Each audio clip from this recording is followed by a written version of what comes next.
धर्मेंद्र यादव। धन्यवाद अध्यक्ष जी।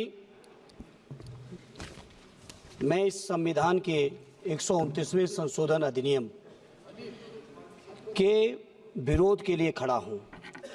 अध्यक्ष जी, मैं समझ नहीं पा रहा हूं, अभी 2 दिन पहले संविधान को बचाने की, संविधान की गौरवशाली परंपराएं की कस्में खाने में कोई कमी नहीं रखी।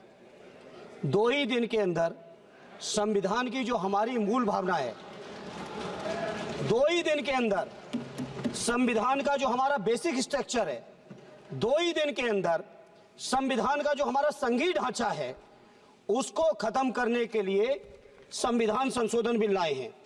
मैं मनीष तिवारी जी से सहमत हूं और अपनी पार्टी और अपने नेता आदरणीय अखिलेश यादव जी की ओर से कहना चाहता हूं, ये बिल पूरे देश के जो अलग अलग भेष, भाषाएं, संस्कृति, क्षेत्र की जो मान्यताएं हैं, जो हमारे संविधान निर्माताओं ने बहुत सोच विचार के मंथन अध्ययन करके ये संघीय ढांचा तैयार किया था, राज्यों का गठन भी किया था, संस्कृति के हिसाब से, क्षेत्र के हिसाब से, भाषा के हिसाब से, परिस्थितियों और समय के हिसाब से।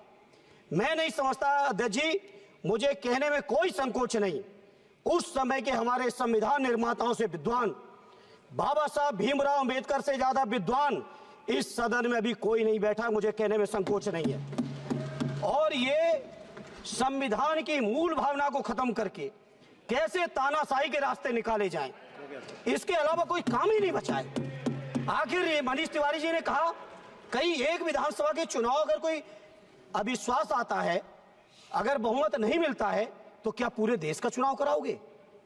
पूरे देश का चुनाव कराओगे? और ये लोग एक देश, एक संविधान, एक चुनाव की बात करते हैं। जो लोग 8 विधानसभाएं भी एक साथ नहीं करा पाते हो, मौसम देख के तारीखें बदलते हो, वो लोग बात करते हैं एक देश एक चुनाव की।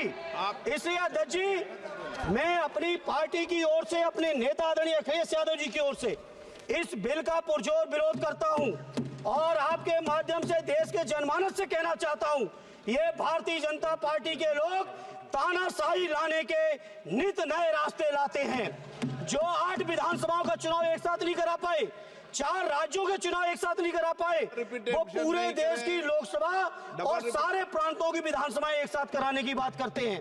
मैं पूछना चाहता हूं सरकार से, अगर एक प्रांत के अंदर सरकार गिरती है तो क्या पूरे देश की लोकसभा के चुनाव कराओगे? क्या अगर लोकसभा के चुनाव के चक्कर में उस प्रांत के लोग क्यों सफर करेंगे? अरे चर्चा कर लेना।